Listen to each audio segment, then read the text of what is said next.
Welcome to the Blooming League of Original Podcasts.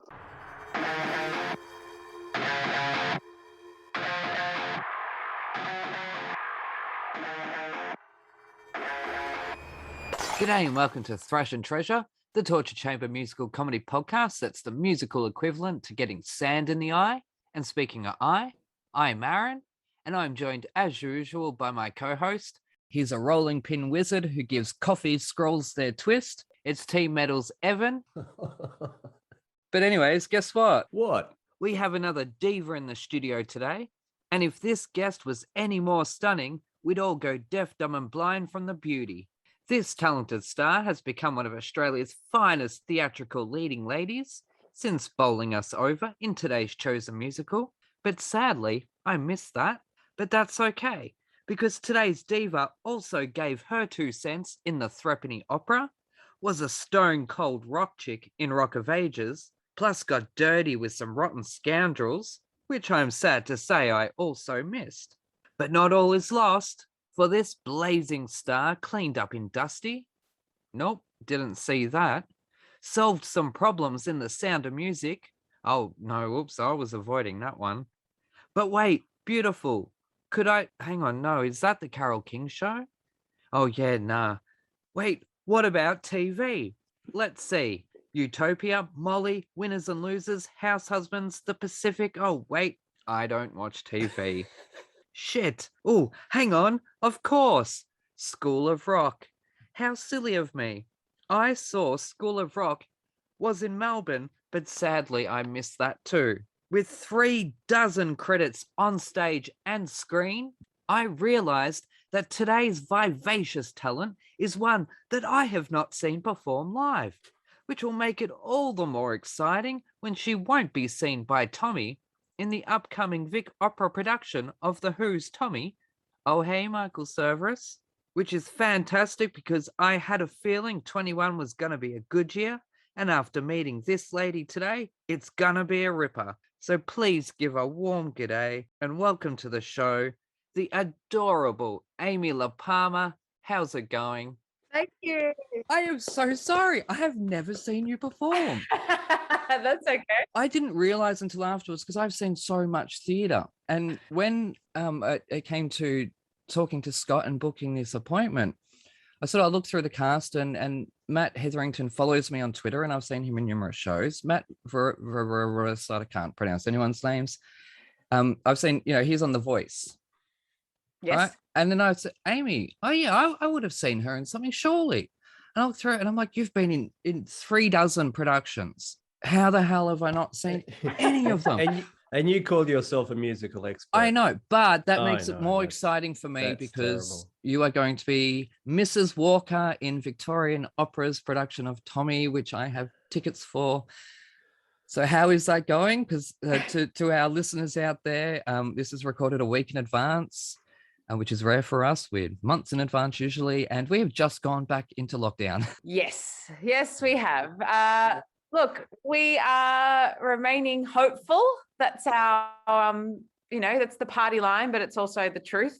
Next lockdown this lockdown now will mean that it's our second lockdown of the rehearsal period. And it's actually my third because I couldn't do the first week of rehearsals because I'd been in a hotspot. So I had to self-quarantine for the first week, went back the second week, then the lockdown started. We've had the third week. And then, anyway, it's been a less than smooth rehearsal period, but in testament to Victorian Opera and everyone that's involved in the show that, we yesterday, as the lockdown notice was coming in, we were finishing the finale. So the show has been completed in terms of, what we all know. You're blocking? Yep. Our blocking and all of that stuff. We all know where to be and how to do it. And now it's just us being hopeful that after this 7 days, we can get back in the theatre next weekend. We'll miss our opening dates, but the hope is that we'll use those dates to get our dress rehearsals in, and that we might still be able to achieve a few shows the following week. So it's very admirable that the company's determined to kind of keep going. I am so thankful. Yeah. You have no idea. I've waited 26 years, Amy. I was actually wondering how the venues handle this. Like, do they just go, all right, if it's next week, it's next week, and we can just carry on, or Well, are they booked out, or they got other things in line? we can't extend, but we did have those allocated dates. So we've just got to, do as many shows as we possibly can with reduced capacity, however it's going to be and however it's going to look. What works in our favor is that our technical crew can work through lockdowns because it's considered construction. Anyone that's worked in the theatre knows, it is kind of quite a construction set in that tech time, lighting, plotting and rigging and all that kind of stuff. So given that can continue, they won't lose any time, which is really fantastic. So show will be plotted and put together technically and hopefully ready for us to just get back on stage and have a very protracted rehearsal process. But, a little bit of determination goes a long, long way in things like this. So everybody just is doing their homework. And when we do get the opportunity to come together, we're making it count. Yep. Well, I would be more than happy for the 20th, which is when I have tickets, for that to be opening night and for me to be the only person in the audience. I would probably give a standing ovation against my nature, as we will get to as in one of my questions. It'll be just Aaron in a hazmat suit, sitting in the aisle, going, yeah! I know I'll be fully vaxxed.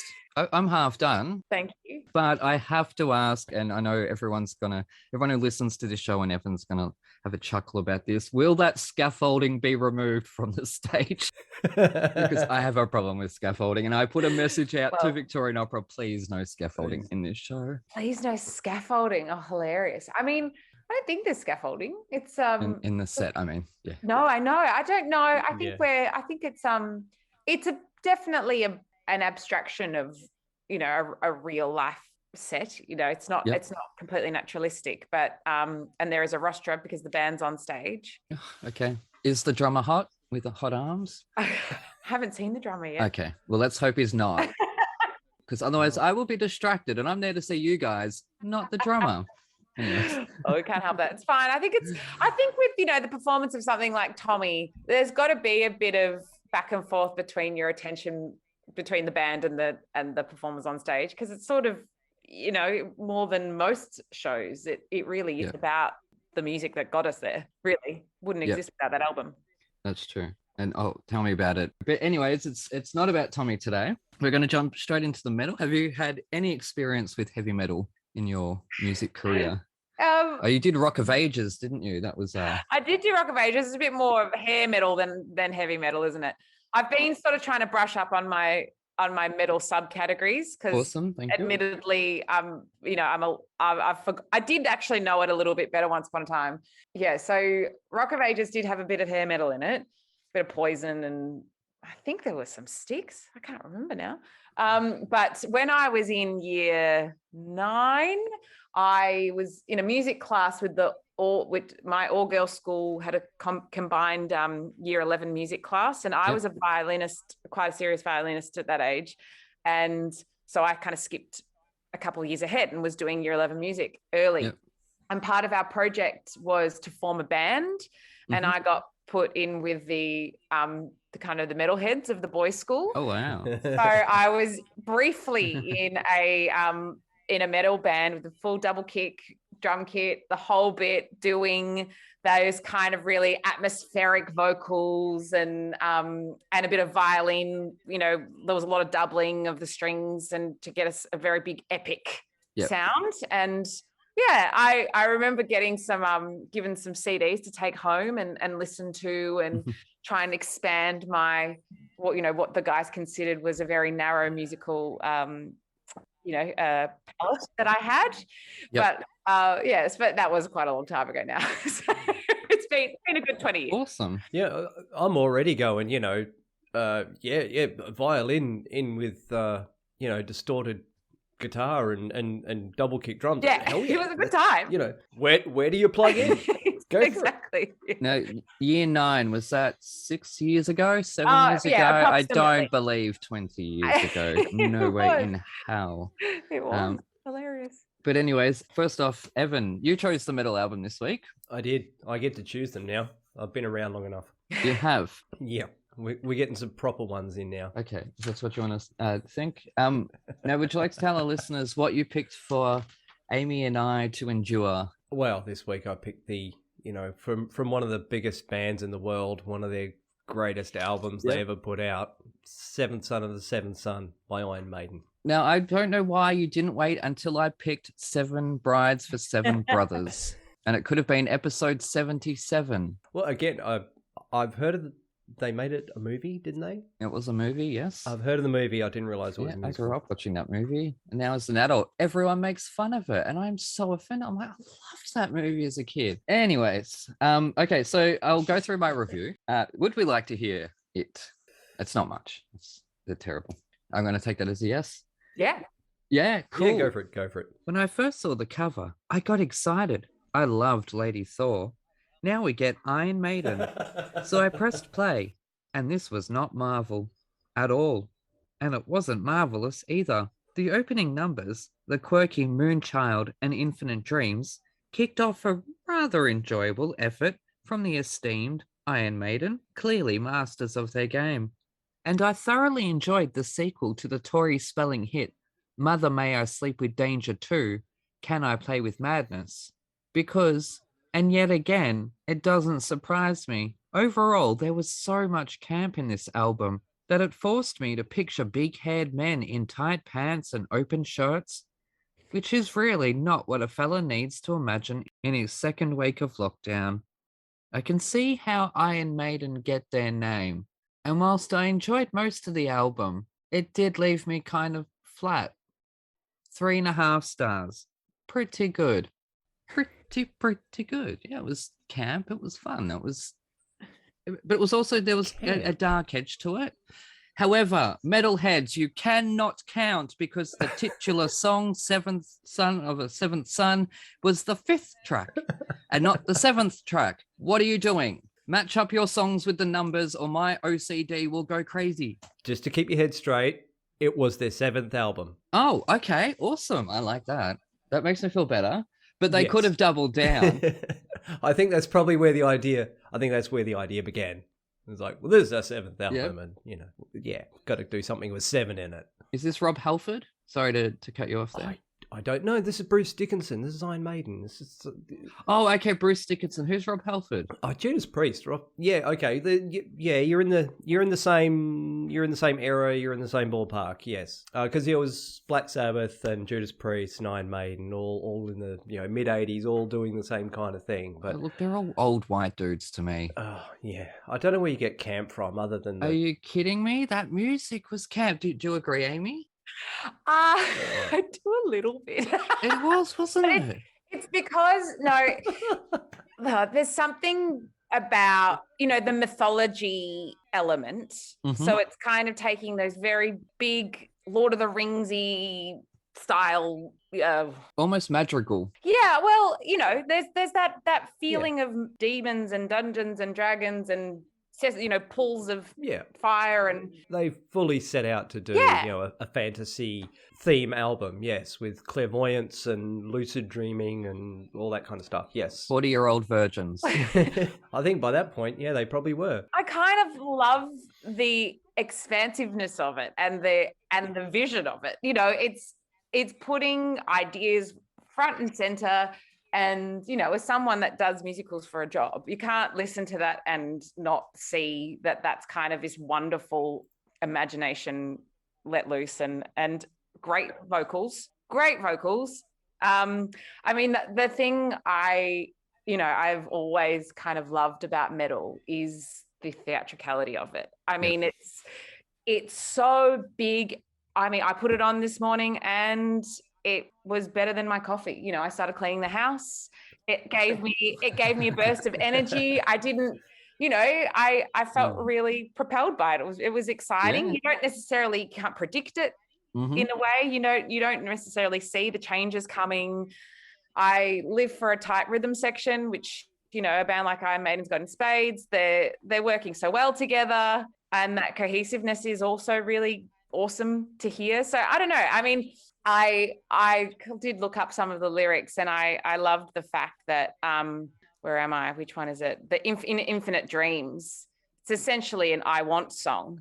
Mm-hmm. There's kind of sitting there naming a problem, trying to get through it, Makes me wonder, makes me think there's more to this. I'm on the brink. It's great. I mean, it's great lockdown music, isn't it? You know, you're going to be... Well, hang on. No, I've had to endure months and months of this, Amy. This is our 37th episode. Well, so fair enough. But, you know, for me, I kind of welcomed the change. And yeah, I liked it. As I was saying, you know, it's taken me remembered my medal classifications, and I was kind of quite relieved to hear a relatively clean, pure singing voice kind of cutting through, and those soaring melodies. And like, that's a great voice. Oh yeah, it takes you. He's taken you with him, and I had a good time. Look, I don't know if I'd go back for multiple listens, but I was very happy to be reacquainted with what the Iron Maiden sound was. And it does seem to me that, you know, I did grow up being a bit of a rock and roll fan, and I do enjoy, the kind of ambition of it. It's quite ballsy. Yeah. You know, it's kind of going, we've got a pop song structure. We don't need that. We're going to go kind of more operatic here. We're just going to like take these ideas, go big, and then, you know what, we're going to slow it right down. We're going to even have a spoken section. Yeah. In parts. Like, why not? Go for the drama. I love it. Yeah. It's in 15-minute songs. Yeah, they'll sit there and, you know, turn the Rime of the Ancient Mariner into a song, you know, and drag that out. I'm so glad you mentioned, well, you can't really deny the pipes on Bruce Dickinson. I mean, the guy can sing incredibly, one of the best really in terms of metal. And this album is, you know, one of their, like I said, it really does encompass what they sound like.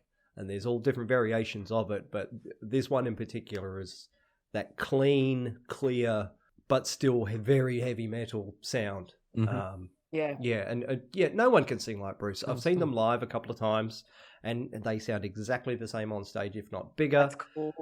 You know, the PA could go down and he could just keep singing. He is incredible. He really is. Yep, that happened to Ashley Simpson too. We all saw it. Question for you both. How much do you think this was almost a concept album? In which case, what sort of influence do we think Tommy has had over metal over the years? Because so many of these albums that we've listened to have felt like a concept recording, or I have seen them pictured in my mind as a story. Yeah. So how do we think Tommy might have influenced? I mean, look, not being alive or kind of knowing much about, you know, what it would have been like to hear Tommy in 1969 or those years following, it's hard to know, but just that kind of, you know, as a teenager, my favorite album was Sgt. Pepper's, and the concept of that, you know, even in my postmodern 2000s upbringing, still blew my mind that a band got together and did that, and the cheek of it, the fun of it, the drama of it, you know, was wonderful to me. It just had this sort of ambition to think there was the biggest band in the world were going to do that, and then coming to Tommy a bit later and realizing that actually was a similar instinct that the Who had as well, or Pete Townsend had at least, was to sort of say, well, we've done the pop thing. We're sick of these 3.5-minute songs. We want to say more than about ourselves, about the world. How do we do that with our musical output? And I think just that ambition is what obviously bands then took from that. You know, they weren't getting inspired by Mozart writing the Requiem. That had been around for how long, and that's kind of the same idea, really, like to take these big ideas and about humanity and make it into a big masterwork. Classical music wasn't doing it, but then for rock to sort of start that in the 60s, like it is, you can see that lineage, and it is quite thrilling, I think, that there is those links that can be made. And I did sort of, you know, in my limited research, see that some critics were critical of the fact that Iron Maiden might have been influenced by Tommy, and then others were saying that it was fantastic. So it's a funny thing, isn't it, to sort of how defensive or territorial we are about our influences, and what that purity of genre music can sometimes dictate, you know, than what the fans want. But I think it's better if it's just a broad church and you can say, yeah, I was influenced by Tommy, and then XYZ happened and here we are. I don't know. I don't see the problem with that, but No, neither do I. Yeah, I think as both being, English bands and that the albums are only 20 years apart, and I would find it hard to see how they couldn't be influenced by Tommy in some way. I'm sure they all love it. I can't cite an actual interview, but I'm sure they do. yeah. Yeah. How can you not? Yeah. Yeah, no, look, I couldn't, if you would have asked me an Iron Maiden song, I couldn't tell you. So how, again... Not Run to the Hills. No. Number of the Beast. Okay, yeah. Come on. That's 666. Yes. But that could just be my familiarity with religion and hell. Possible. I don't know. It's kind of an unmistakable voice. You either, you either know the songs or you don't. No. I feel like that Iron Maiden's kind of entered into that pop cultural world, even thanks to Jack Black as well. Like with Tenacious D, and that, you wouldn't have like the whole basis of Tenacious D as a band without Iron Maiden, I don't think either. And that kind of like slightly comic but actually epic, that intersection of those two ideas and the cheek of it. Like there is a wonderful humor in it, I think. And because you kind of can't live in that sort of serious world without acknowledging that it is fantasy and it is a role-playing idea and you're escaping to something. And I think that's kind of wonderful. It's healthy, it's awesome. But it does kind of exist in our world, even if you're not immediately familiar with the songs. You sort of go, oh, wait a second, I can hear where that's been around me. That's it. Yeah, I know the name. And they will carry on their sense of grand to the stage shows as well. The stage, if you have a look at any of the images of any of the shows, they're pretty much all like this, where the stage is about 5 times bigger than it needs to be, and they'll have just everything going on. There'll be cauldrons of fire and costumed Eddies, the mascot on the front cover. There'll be costumed 10-foot tall Eddies running around.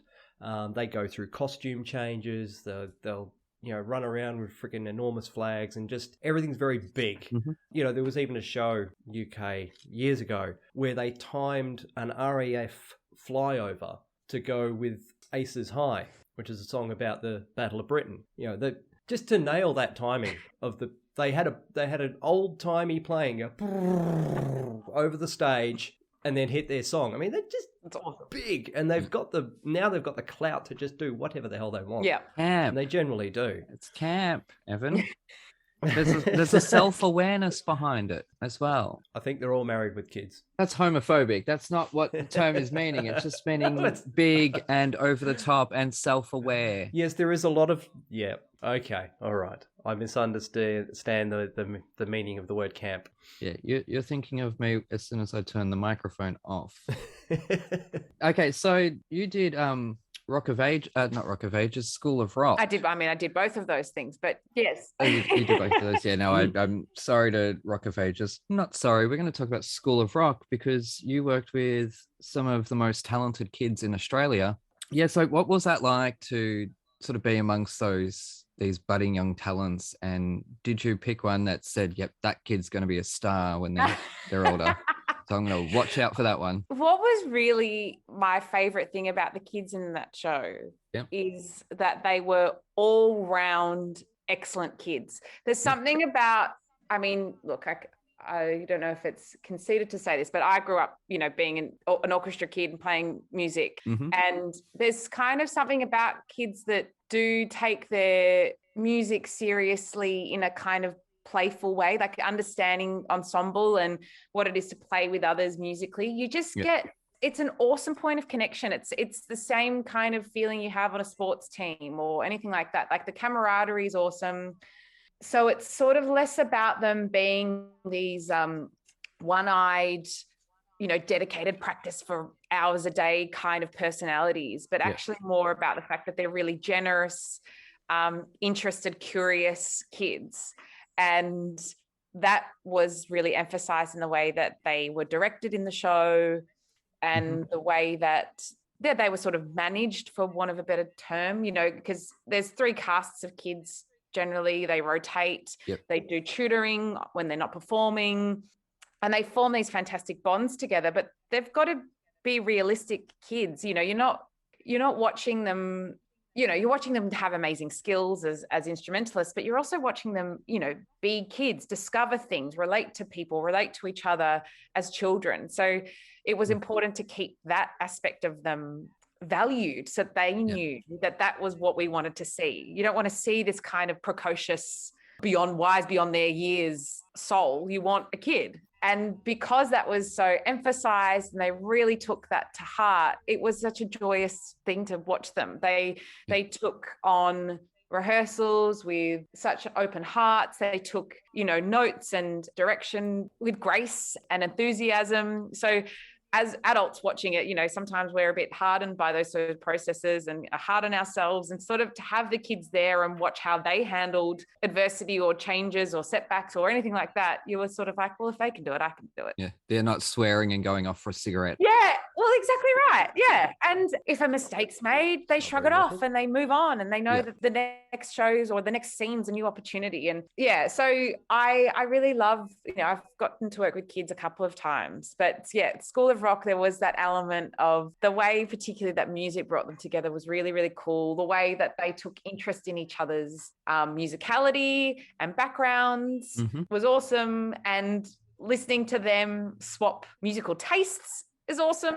You know, like when you've got kids that are super great guitarists, they're obviously going to be listening to a back catalogue that, you know, vocalists probably aren't interested in. So they'd be, you know, talking about music, and maybe it's not the same as the swapping CDs that I had in Year 9, but you know, they're sending links and sharing things, and it was awesome. You know, I got to jam with them doing some Fleetwood Mac stuff. Like, they were up for anything. I played Long Way to the Top with them in a random rock bar in Shanghai. Oh, wow. And I did the bagpipe part on a violin that I borrowed from someone. Like, it was very ad hoc. Everyone was very up for it. And I think that was, you know, that was a real highlight for me with that show. Awesome. You were talking about them being kids and finding that fun in it, and not just being stringent little soldiers to learning. That's what the show's about. So yeah, if you guys weren't teaching it to them, hopefully they would have gotten it from the show. You'd hope.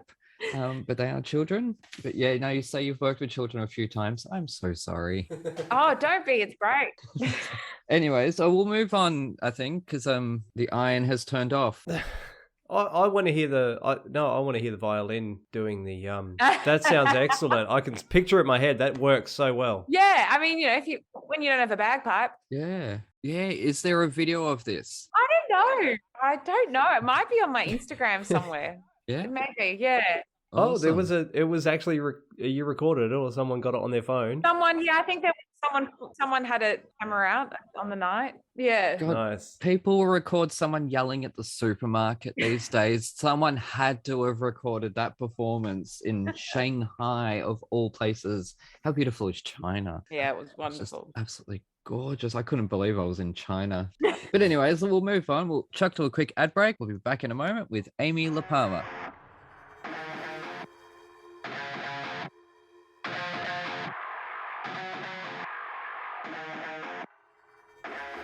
Coming this summer, winter, spring, or fall, the first ever musical theater sitcom, where you go behind the scenes of the latest West End show, the Fosse Forest Ballet. Where's the important stuff? Aha! £1,000 a week ensemble rate. That's what Mamma Mia likes. Starring Philip Joel and a West End cast featuring Carrie Ellis, Darren Day, Louise Demon, and Oliver Saville, and more.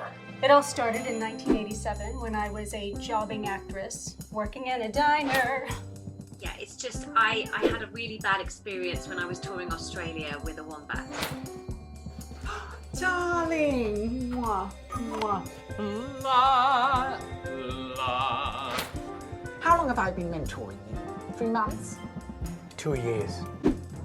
So her name is Henrietta. The horse. Yes.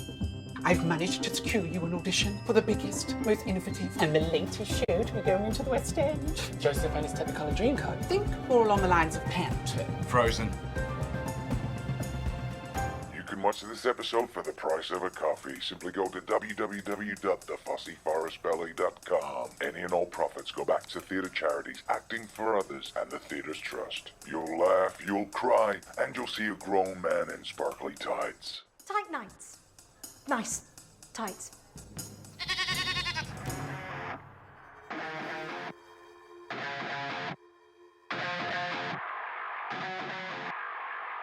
And we're back. You're listening to Thrash and Treasure. I'm Aaron, and I'm making it up as I go along. That's Evan, and we're joined by Amy Lehpamer, one of Australia's prime theatrical talents. We're going to jump into the musical section now, and we're going to talk about an Australian legend, Australian sporting legend, because you were in the production of Shane Warne the Musical, written by Eddie Perfect. Now, can you tell our listeners about your experience with this musical? So Shane Warne the Musical, the first time around, I was one of my first ever jobs in professional musical theatre. So it was in fact my second ever job, and it was my first sort of long running show with a full rehearsal process. And at the time, I don't think I kind of realised how rare and exciting it is to be in an Australian premiere production. They don't happen often, do they? They don't happen very often. No. And so I was straight out of uni and got, when I booked the gig. So I didn't, I just thought, I think we had a 6 or 7 week rehearsal period, which is unheard of in general. And that was because we were developing the show in the, while rehearsing. Oh, so you get royalties? No. Oh, why not? No. There's a different contract. Oh, really? Oh, yeah. Bugger. It's okay. Screw you, Australia. Yeah. Look after your artists. I also wouldn't claim to have had that much input in the show, to be honest. I was very green and very new. Yeah, it'd be 11 cents a month. So don't hold your breath. You're not missing much. No, we don't have that kind of lab workshop point system that America has, but we need it. Yeah, I mean, that's a whole other conversation we can do another time. But I will start having it, don't you worry. I have a microphone. Anyways, sorry, I'm interrupting you. That's okay. So Eddie had Warnie kind of debut in a couple of iterations to that point that I hadn't been involved in. He did it at Adelaide Cabaret Festival, I think just him and a couple of others, and then he did it at the Comedy Festival, which was sort of everyone just, in handheld mics, all blacks, no sort of staging. And so the production that I was cast in was to be the, premiere staging, full professional staging of Shane Warne the Musical. Yep. And so that's what I was in. So I think there was a cast of 10 of us.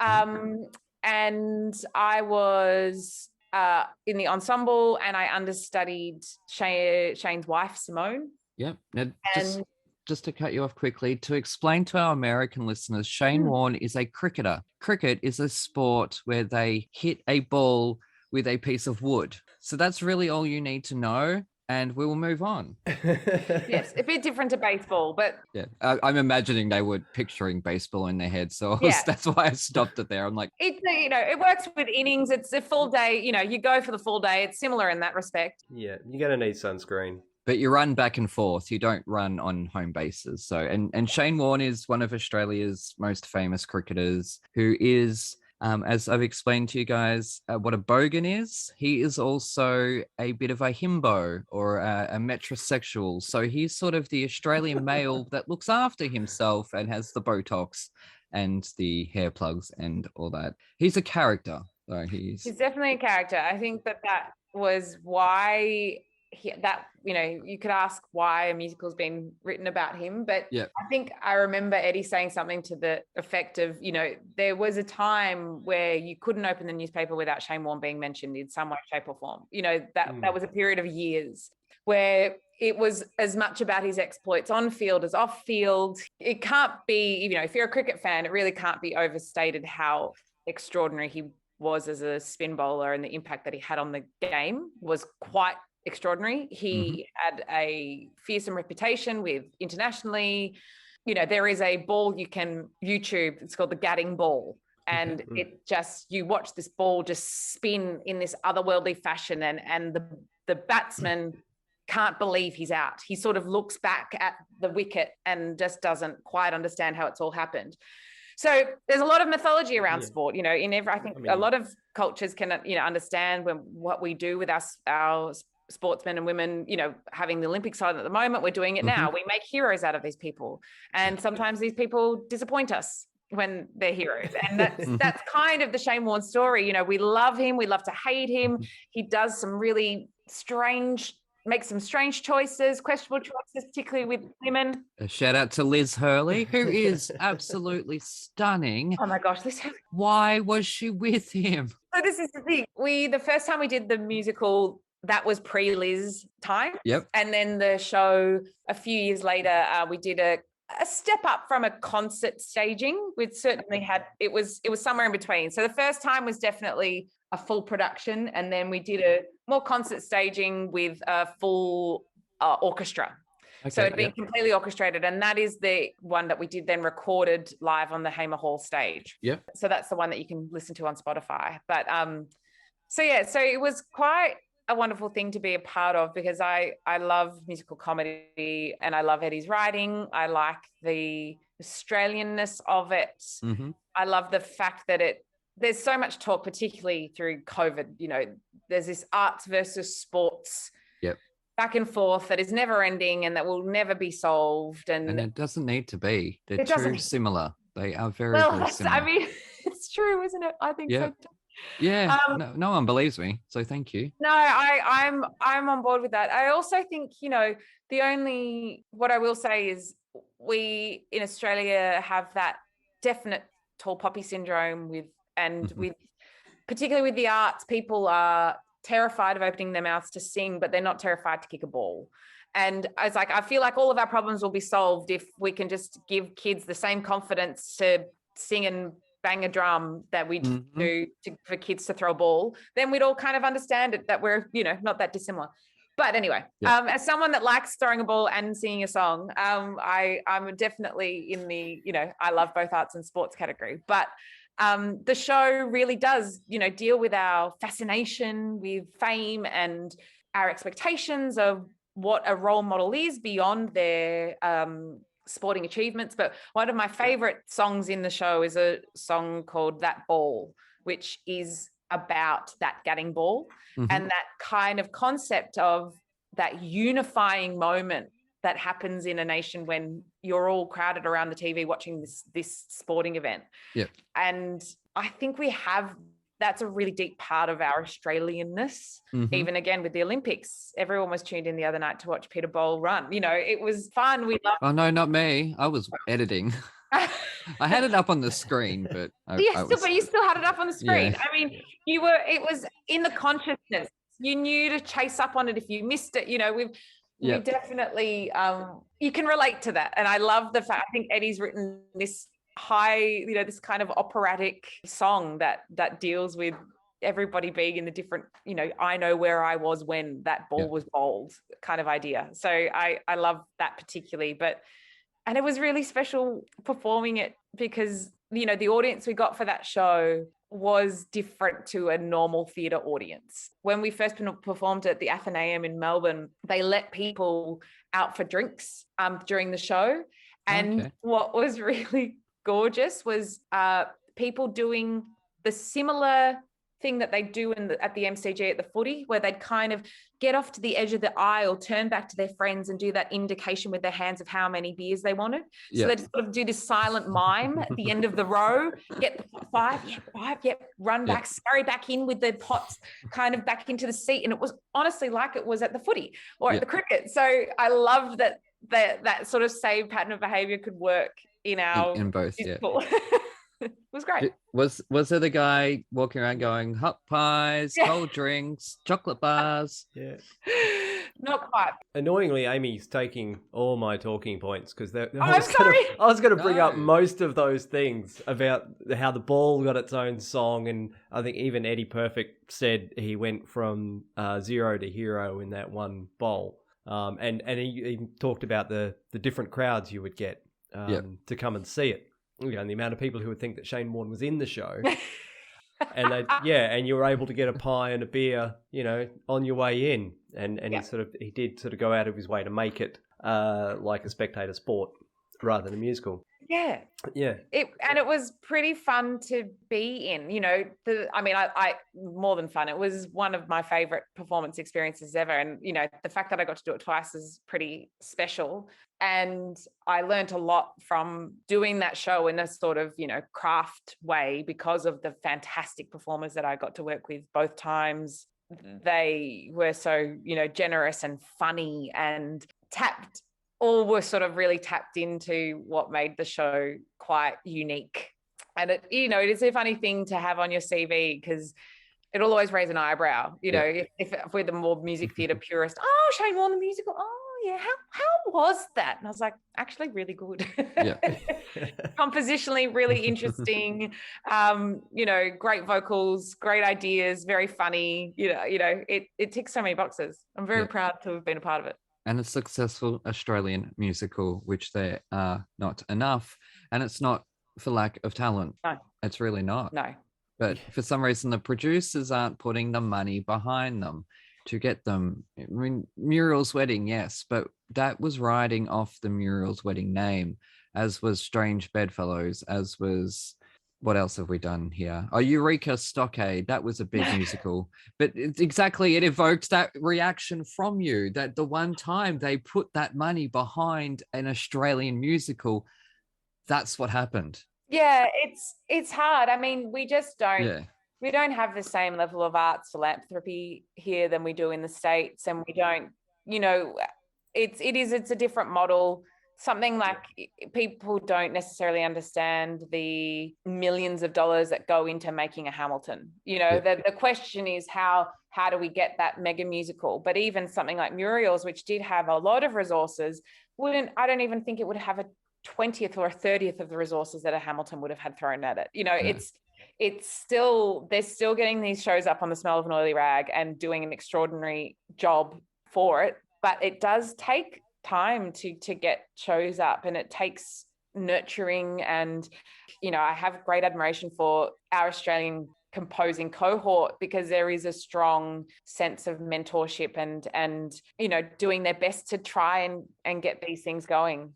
But it's hard. It's a hard slog. Yeah, it is. Now, so Evan, this was your first Australian musical. What did you think? Let's hear your review. In front of one of the performers again? Yeah. I was halfway through my research and went, all right, what has Amy done? Oh, for fuck's sake. She's in this. Yeah, and it was only through doing my research that I found that there was a Keating musical. Yes. So I'm yet to even look at that. Anyway, so yes, you made me listen to Shane Warne the Musical, which again, I didn't know existed. I didn't know anything about it. Now, see, the difference between me and Gareth is... See, Gareth watches a lot of cricket. Oh, does he? Yeah, and motor racing and rugby and all that kind of stuff. Dad was mad on it. A lot of cricket. Like, I still remember being in New Zealand and Australia bowling underarm. Oh, yeah. That's something big deal. I was very little, but I remember the noise that came from the lounge when that happened, being in New Zealand at the time. Oh, yeah.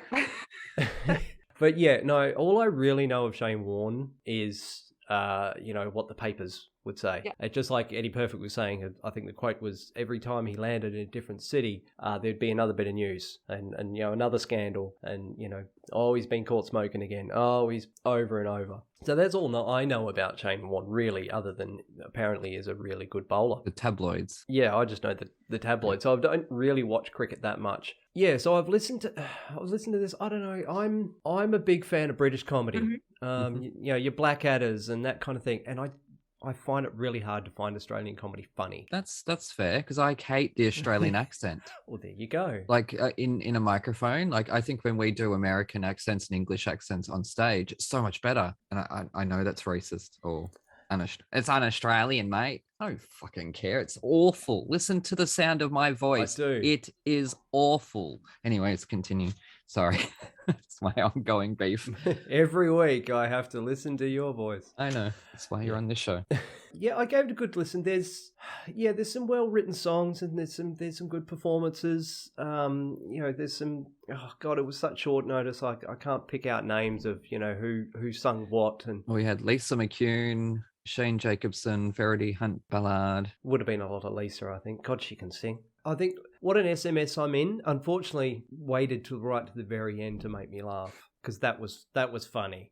But the pun itself is brilliant. Yeah, the never crossed the line, I think, going off the back of like something like the Book of Mormon, where their tongue is firmly planted in their cheek and it's really quite obvious and you know where they're coming from. With We Never Crossed the Line, I'm sort of going, I'm not sure if this is coming from the right place. Like, there's a few things in there. I think even in 2008, we sort of could have done a little better. Yeah, that's an interesting one, because the point of it is that they're crossing the line. Like the point is that they are genuinely, much like Book of Mormon does, that you're supposed to go, oh, this is horrible. Yeah. This isn't sportsmanlike. We can't, we do so much to excuse this kind of behavior and say that it wasn't intended and it was just on-field antics, but in fact, it's actually not okay. I'm just saying, singing a song called "We Never Crossed the Line" while crossing the line, I was cringing a little bit. But yeah, I don't know. Unfortunately,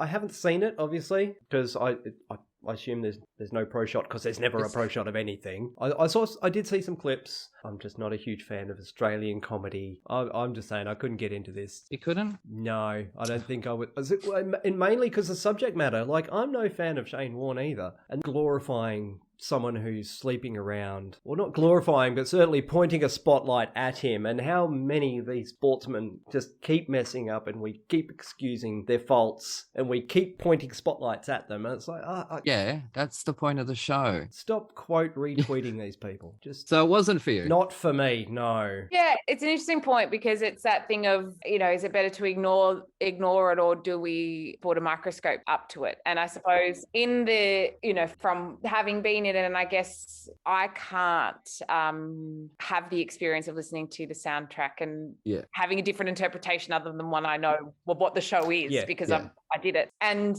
I can genuinely say that the show is done to critique what it is and how we elevate sports people for the wrong reasons, and that we give them air in the wrong way. And what it is to balance that, it's definitely not a glorification.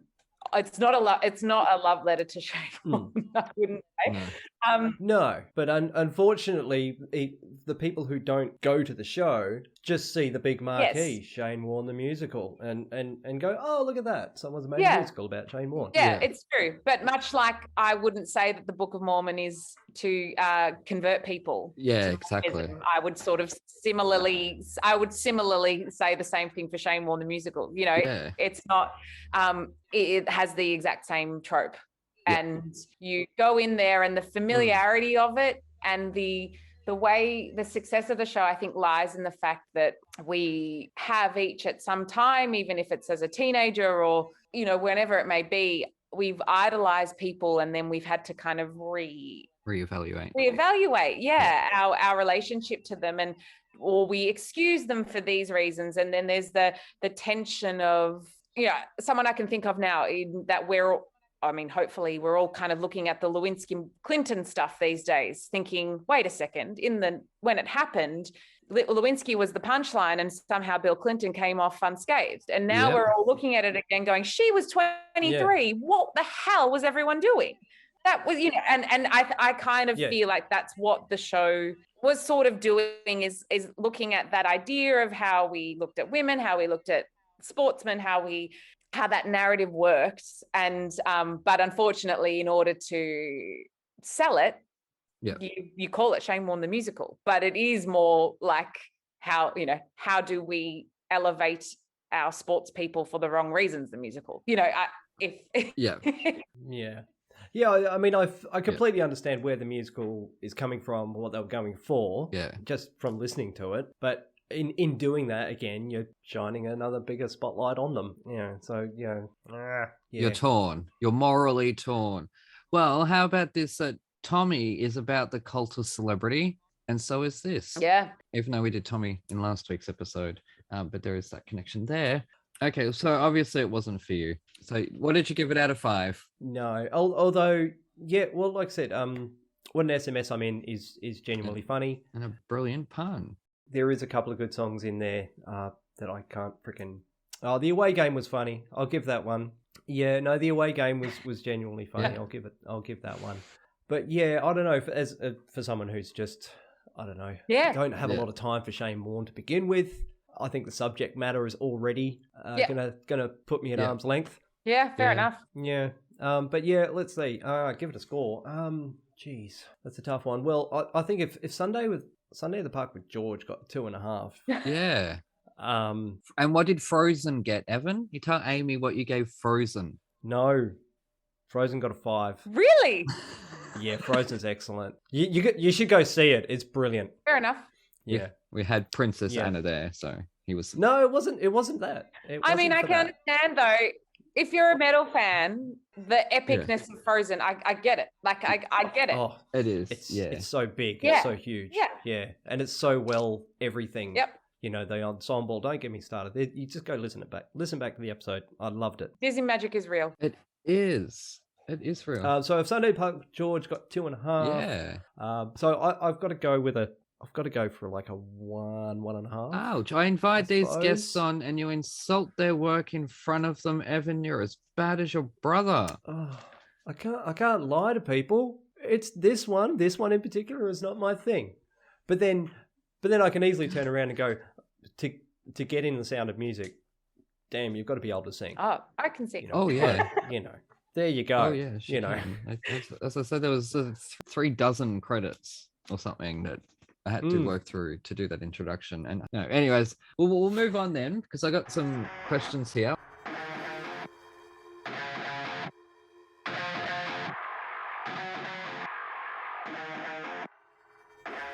G'day listeners, Aaron here.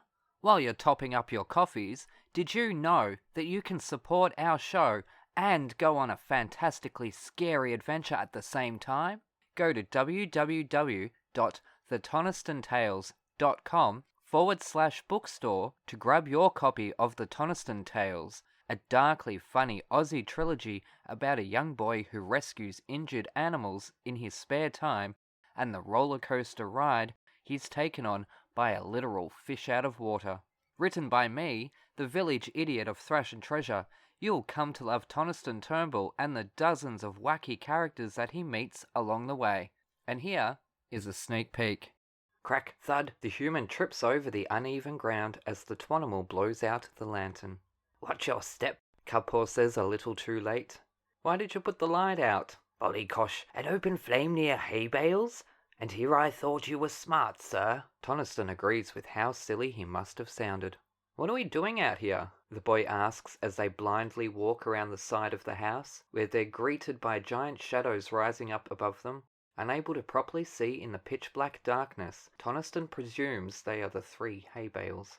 He looks around. The plains are vast, and the spotlights out in the distance, now a purple colour, seem to be too far away to bring any real light to them. They do, however, look very pretty dancing on the rippling oceanic sky. Stand back, the silhouetted Cubpaw warns with his gruff but friendly voice, clearly able to see in the darkness better than the human, who had constantly refused to eat his carrots. Grab your copy of The Toniston Tales from thetonistonTales.com/bookstore today. Hooroo!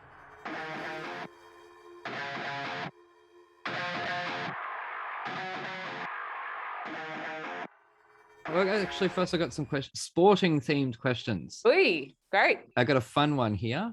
Create a song title for these sporting musicals. Dipper, the Robert Dipper Domenico musical. A song title from Dipper. It's got to be something about a mustache, surely. Yeah, I've got one written down, which is, in fact, about a mustache. Yeah. Didn't he do the pie ads? Was that Dipper? And he did the Dimmies and Forges ads as well. Yes. Yeah. Yes. Yeah, that's right. You know, are we doing like autobiographical? So when he's a kid, maybe it's like his earliest, his puberty, and he's like really willing that mustache to grow in. He really wants to frame his face. So it's something. That's the I Want song. Yeah. Oh, yeah, something like Oliver-esque. Like I Want Mo. Awesome. The one I had written down was You Can't Handlebars. Ah, very good. Very good. Oh. All right, next one. Big Hetty Maguire. It'd be something like Just a Boy from Broady. just a boy from Broady. I've got "Look at Me, Maggie." So that's what he would walk into the Collingwood Magpies and say to them. Beautiful. And lastly, "The Fallen," or "How Stephen Bradbury Defied the Odds and Took Home the Gold." Or Stephen Bradbury musical. Oh goodness. For those people at home, he is an Australian Winter Olympian who won our first ever gold because everybody else fell down. So now when you hear the term "he did a Bradbury," it means he won by accident, or they won by accident. It'd be save the best for last, wouldn't it? It'd be something like that. Yeah, save the best. I vote for Slip and Slide. Slip and Slide. Okay. Well, mine was Slippity Doodah. All right. Now, who is another sporting figure whose story would make a compelling musical? Because there are many. There are many. Ben Cousins. Ben Cousins, the musical. If that hasn't been done, it is being done. Oof. I think it'd be too sad.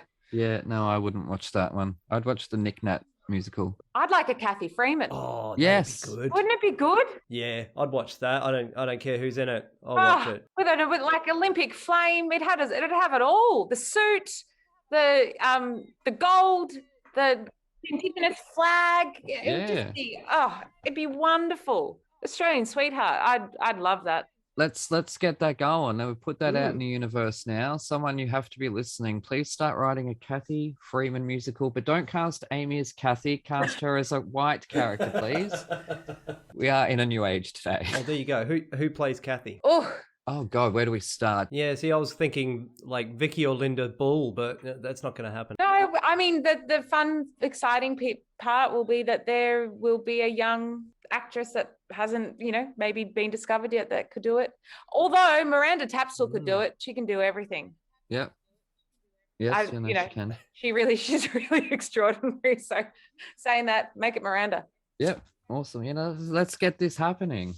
Goodness me. Okay, so when playing characters based on real people, what is your process to separate the fact of the person with your own fictional portrayal? And does that add a sort of sense of danger or excitement to the character that you know that you are straddling that line between possibly nearly offending somebody?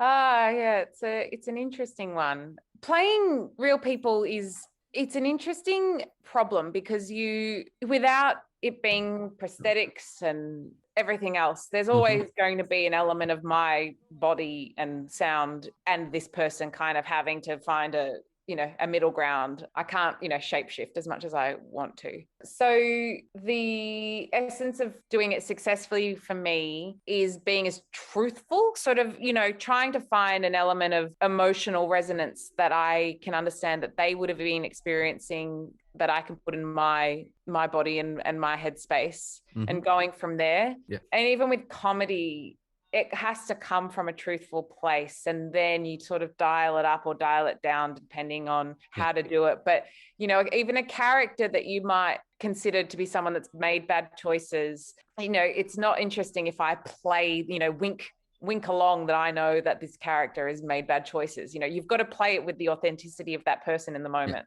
So integrity. Yeah, that's the I guess the boring answer is just being as true to what they were feeling at the time.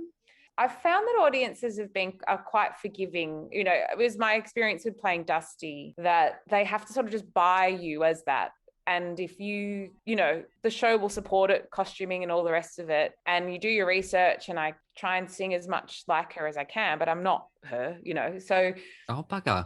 Unfortunately. But people do go on the journey with you, and they do, invest in you if you honor the story in the right way. Yeah, no, there's did I say it on this show or another show? In the off topic but on topic, in the Lost special features, they talk about that opening episode where the polar bear is in the jungle. And when they were on the set or on location, the writers were sitting there thinking, is this idea going to work? Is this show, this ridiculous concept, going to work? But when they were watching the actors believe what they were saying, they sold it to them, the writers who had created it, which was then going to sell it to us. So you're right, when the actor believes what they're doing and sells it with integrity, us at home will believe it. And that's why so many things will work that could be outrageous, compared to something that is serious and dramatic. Anyways, standing ovations. What is your experience with them? Because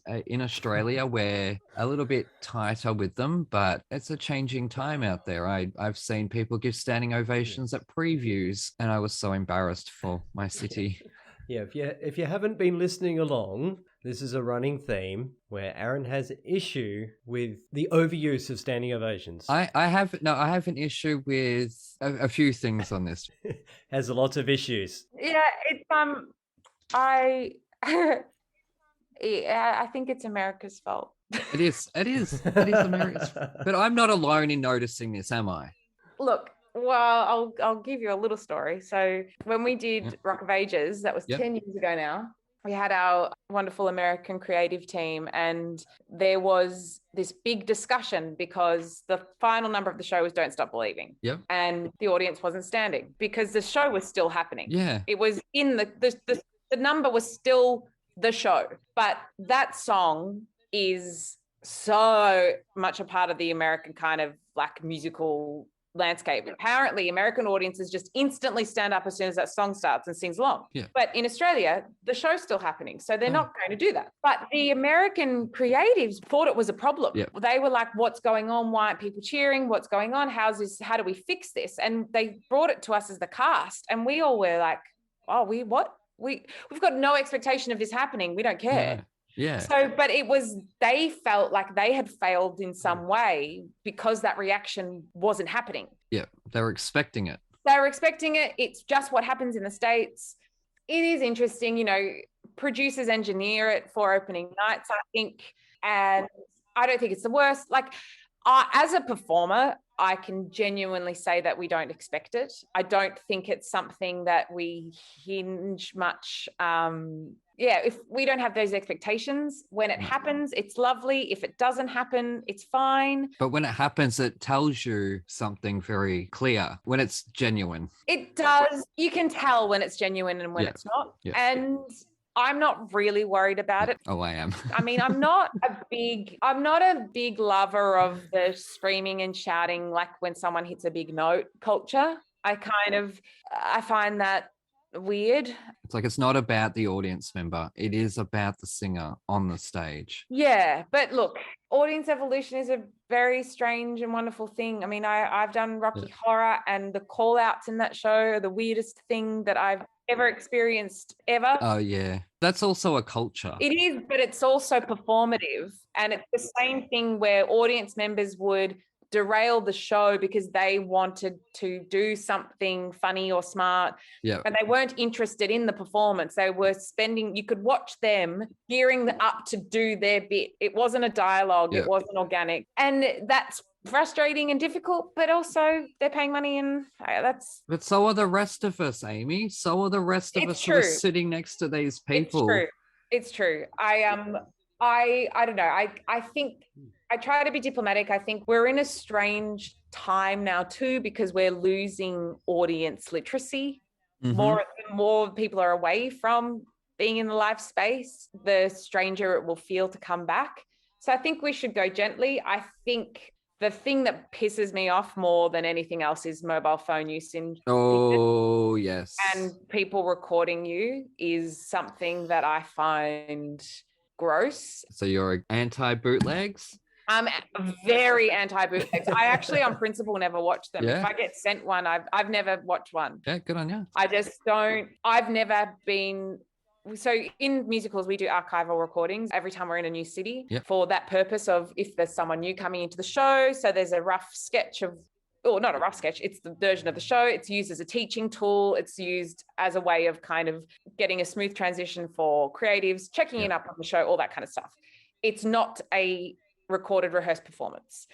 And the expectation of an audience of the live experience versus the recorded experience. If you've ever been in a recording booth and you know how many takes it takes to get that sound, if you've ever been on TV and you know how many takes it takes to get that right, the framing right, a musical live is a very different experience. A lot more is going on that can't be controlled. And so as soon as you film it, you're not taking all of that into consideration. You're comparing it to the the experience of what you've watched in a movie musical, which is done under kind of tight, controlled conditions.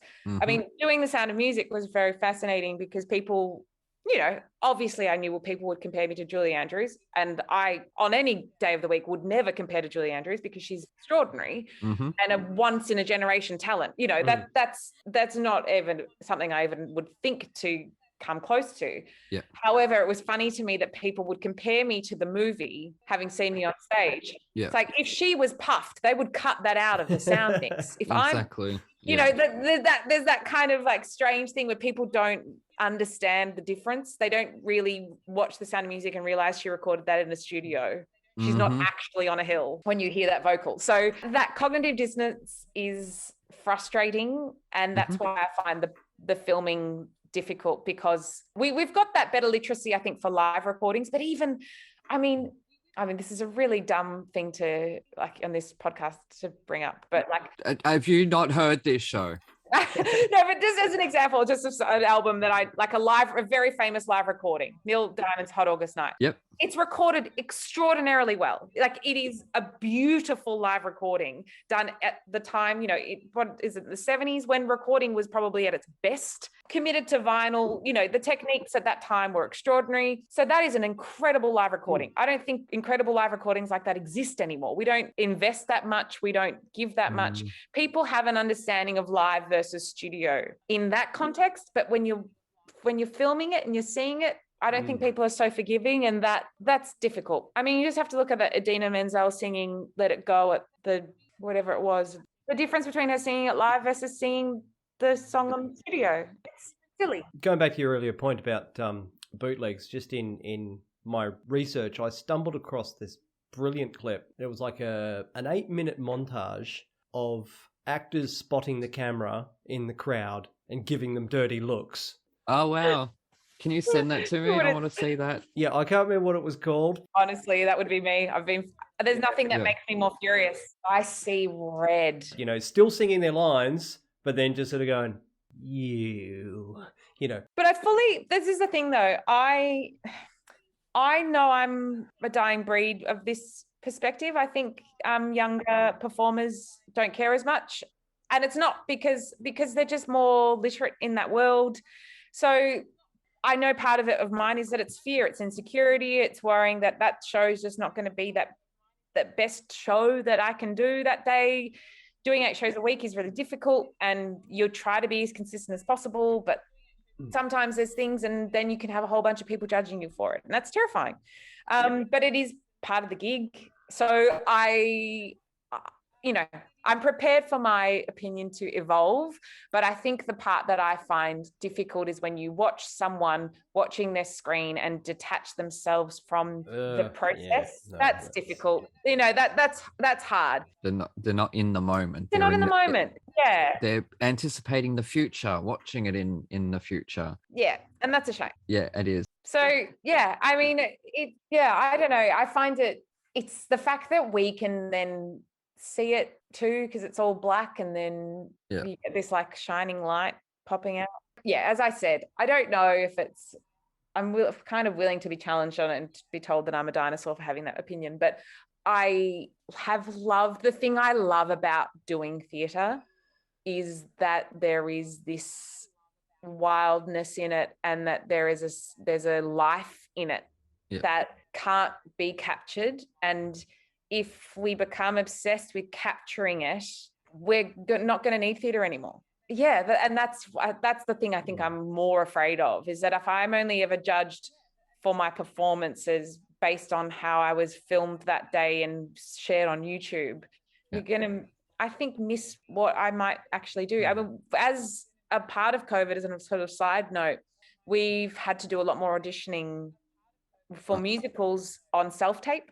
Yeah, which is get your iPhone out, strap it to some kind of tower that you fashion. That's it. Tripod if you're lucky, and record yourself. And we all have, well, a lot of us have big theatre voices that the iPhone sound compression doesn't particularly love. You know, and you kind of watch these things back, and also the extremes of having a face that moves and sings is very different to what you're used to on a TV screen with, you know, more subtle performances. And it can be really full on watching these things back, and you go, am I any good at this? What you know, it's an odd thing. Whereas if I went and did an audition, having that kind of human connection makes a massive difference to how I can judge what I'm doing and if it's any good. But also, you don't have to watch yourself back. You don't have to watch yourself back. That's it. So yeah, I was going to say with your opinions on bootlegs and rightly so. What is your opinion of participating in a pro shot? Oh, so do you mean like an organized kind of recording? Oh yeah, like they come along and go, all right, the next 3 to 4 days we're going to shoot it. Yeah, that's very different. Yeah. And we need more. You're all for it. Like let's do it. Let's give it our best. And that would I mean, things translate. Again, it's never the same as a movie filmed version, but and some places do it more successfully than others, but that's also a really different thing. The sound's going to be taken from the desk and then it's going to be mixed. Yeah. And that is a very different experience to, again, what your iPhone is capable of. You'll get a better sense of the lighting. You'll get a better sense of everything. It'll be regulated. You might even get a second take if you're lucky. So I'm definitely not against being recorded professionally, even though it's scary. And having someone who knows what they're doing behind the knobs. Yeah. Yeah, because I don't know what I'm doing, for crying out loud. I'm still single. Anyways, sorry. Have we moved on for that? Because now you've distracted me. You're in a boat and one shot and it's sinking. So you have to throw one of these shows overboard. Which one are you throwing overboard? Les Mis or Phantom? Phantom. Annie or Oliver? Oliver. Really? I'll chuck them all over. There's so many children in those shows. Rock of Ages or Beautiful? Ooh. That's not fair. I knew that one would stump you. I'm going to say Rock of Ages because I think the sexual politics is dated very badly. Okay, yeah. All right. Do you feel, despite a large enough industry, that there is enough promotion behind Aussie theatre, Aussie performers, and I'm talking cast albums, pro shots, getting our stuff online, even the Helpman Awards, which you have won, congratulations for. Even that's not shown enough. It's not boosted enough. Is it frustrating being an Australian performer? Or are we too humble that the idea of selling ourselves scares us? I don't think that's the problem. Yeah.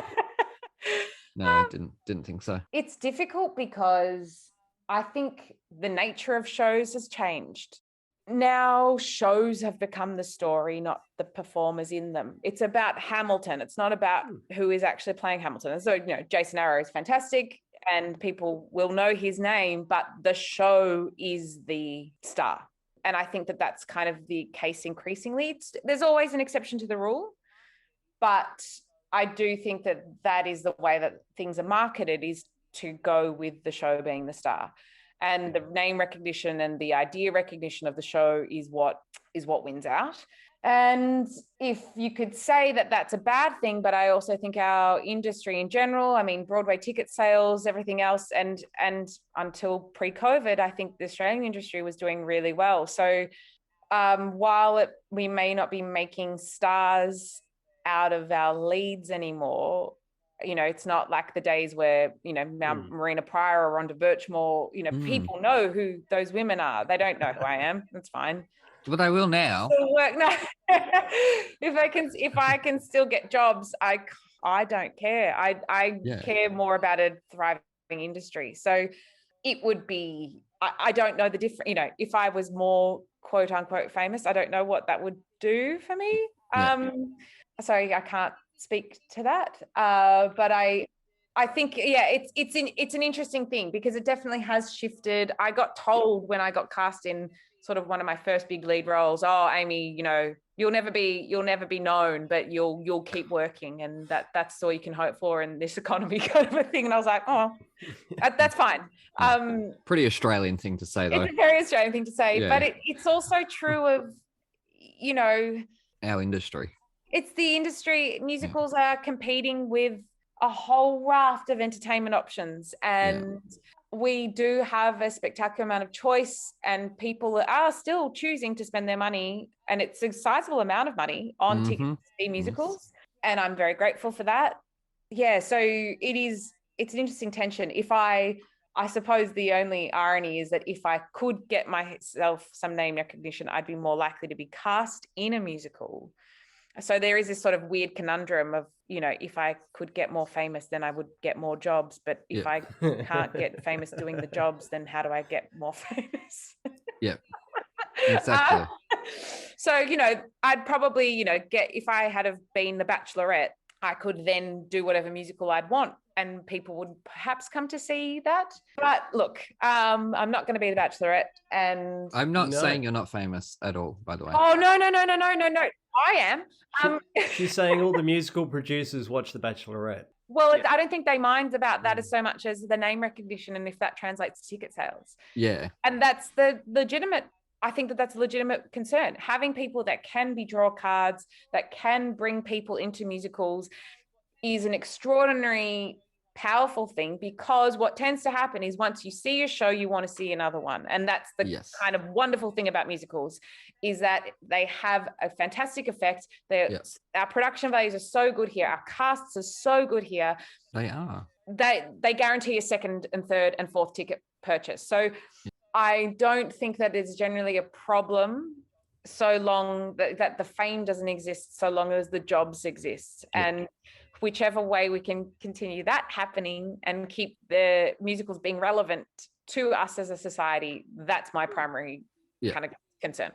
Well, I ask because the theatre community online is very much like we're talking about bootlegs. As soon as the next Alphabas Defying Gravity drops on YouTube, it's got thousands of views, because that's what they're like. They find out like the show that they love, and then they'll find out about the international casts and learn about those performers and stuff like that. If we had the boost behind it, if they were, say, record 1 or 2 numbers from every production and put them on YouTube as a full performance to showcase our performers, to get them out there, I think the international audiences would start to retweet and check out our talent as much as they do the West End, Canada, Broadway, and even Germany and Holland, where with Pia Dowes, I think her name is. Like, I know her name in Australia. Yeah. You know what I mean? Like, even though I'm a big fan, but that's why, because it's a community that we learn these artists' names, but we're not getting that boost in Australia, I don't think. Well, I don't know. I mean, I think people, I'm sure people know who Gemma Rix is, and people know who Anna O'Byrne is. I know Anna O'Byrne. I did The Little Mermaid with her in 1999. But Anna, is in the definitive DVD of Love Never Dies and is a gorgeous Christine. And so she's known for that. All I mean to say is I think that the fan communities are very important, but they're not necessarily the ticket buying community as well. Well, that's true. That's the other interesting part, where you've got a fan community who might be repeat sales for a lottery, or who might be in that kind of everyday thrust of turnover for tickets, but the people you're actually trying to reach, and this is with no disrespect to fans, because they really keep interest alive for shows, but you're actually trying to reach that family who's going to decide to spend $600 on a ticket for a weekend, and that investment. And they need to know what the product is as a whole. And so I think that the way that shows are marketed more broadly is quite important on a local scale. And then the international interest and other things is good, and makes musical theatre have a bigger platform globally, and enters the zeitgeist. And look at something like Six, which has that fantastic, young women just being so into it and pushing them like pop stars, and it's awesome. Like I'm all for it, and that creating fan communities that way is really fantastic. But in terms of, really that kind of getting fundamental bums on seats, I think I don't know how much that hinges on that kind of pride of having the original cast recording being from Australia. I wish it did. Yeah. Please, Victorian Opera, please. But I also know the expense of that stuff, the licensing requirements, like just money. It's money that we don't have. And the money is being spent on getting the shows up and on.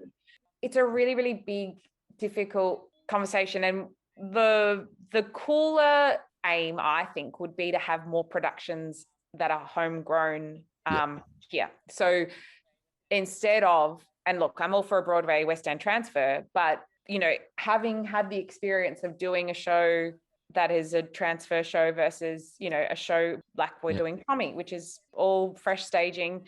They're really different experiences. And I'm really thankful to have had both, you know, and I hope that can continue for our local industry, that we keep finding the funds to put on Australian-led, Australian creative-led productions, because we definitely have the talent, and that we get peppered with these fantastic Broadway transfers, which really set a bar, really have a tone, have a slickness, have an extraordinary impact on the broader industry. But what we do here can be really thrilling too. So it's about that balance for me. And that's the kind of priority for like, you know, where my heart is, and what I would like to see is the fact that being someone that's been in 2, you know, original Australian productions of things, I'm incredibly proud of that, and would love to add another 5 before I retire, you know, or more. Fingers crossed. And retire, and it's going to be like 50 years away. Yeah, something like that. The more we can encourage people to revel in the live experience without it needing kind of proof of concept. It's sort of a big trust exercise, isn't it? To say, you know, we want to get you in the door, and so you're going to need these little teasers, but you shouldn't have to watch a full bootleg of a show to make you want to go see the show. Try releasing novels, Amy. Right? Fan fiction. You look at that and go, that's a proper size novel. Do you think anyone will trust me enough to bloody read it? Because there's no proof of concept for them to go, that's what I'm going to be getting. They have to go through 488 pages to find out. And that's in the 3rd book, not the 1st. So, I know exactly what you mean there, that getting a trust. The trust. And and I think, you know, even thinking about that with Once, I think that us doing that stuff that was adjacent to the show, that showed the spirit of the show, was a great way of selling the show without having to do the show and prove the show in a publicity sense. And I think that those kinds of ways of getting performers out there is really clever. I mean, even, you know, artists get rolled out to do the national anthem and things like that. You get or interviews, or you get a sense of the person. But it's tricky. I would love more Australian cast recordings. Yes, please. As well, you know, but I'd love more Australian musicals. You know, I would rather the money go to creating and developing our own sound, with an Australian accent, sorry, but no. I feel like the more you heard it, the less cringy. I have to edit these episodes where I start off going, g'day, welcome to Thrash and Treasure. So I personally, if I could kill any sound off, it would be that incredible twangy nasal American accent, which for singing is not the hillbilly. Well, no, it's just like, it's almost like that punk nasal up to top levels, just stunt high singing twanginess. Not my favorite sound. No, that's complete. I've offended your accent. You can offend America. No, well, it has a place for certain characters, and I think that's the same with, you know, I think if you get dismayed by the Australian accent, have a listen to Sylvie Palladino singing A Christmas Carol at the Carols by Candlelight. I think I do every year. She does the perfect Australian sound, which is beautiful, and it's her own, and it's not offensive. It's just like it makes you feel, you know, if I ever got homesick, I'd just listen to Sylvie. But it's funny, the meditation I listen to is an Australian guy. There you go. And he's got a calming voice. Do you know what it is? It's specifically in film, TV, I not necessarily TV, I guess. It's in theatre, because I feel like we overdo it to sound Australian. Does that make sense? Yeah. Because we're selling ourselves to the international audience there, and that grates I think me. I'd always prefer that over a bad American or British accent. So, you choose your battles. But it's accents. Accents. I could do a whole thing on accents. But it's I don't know. I'm all for more content. Yes. I'll definitely say that. All for more content. I just think I'm also I want people to feel like the theatrical experience itself is a special thing to protect.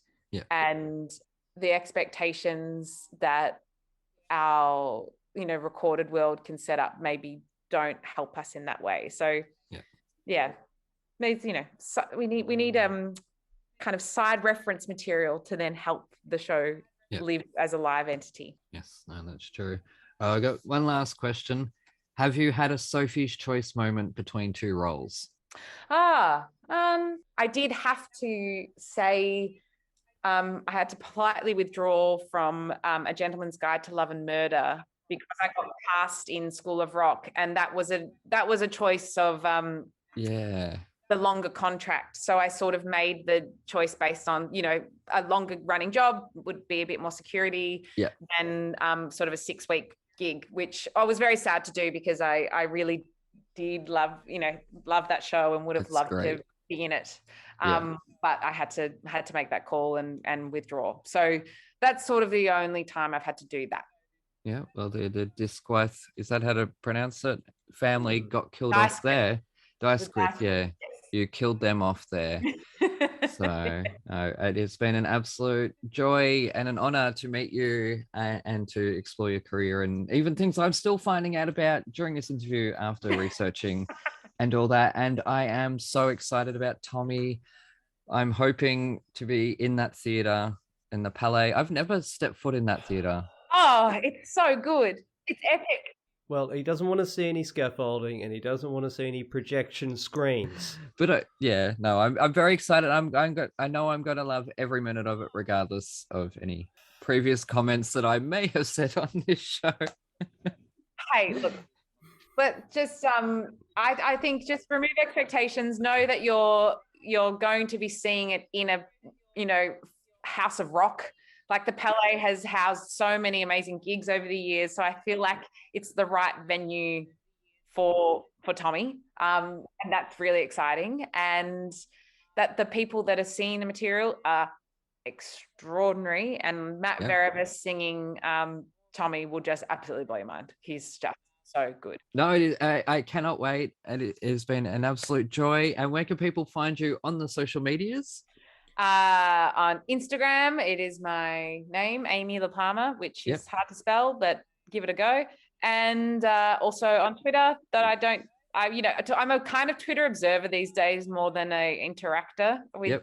I'm there. I look at it. It's a bin fire most of the time. Yeah.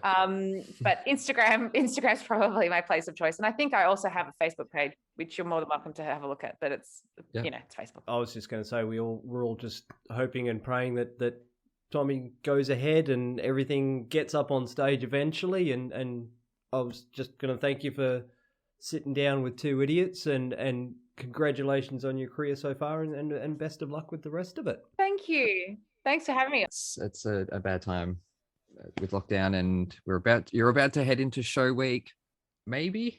Hopefully back on Friday. We'll see. Hopefully, yes. That's and it'll be Friday the 13th too. So it will. Auspicious. Yeah.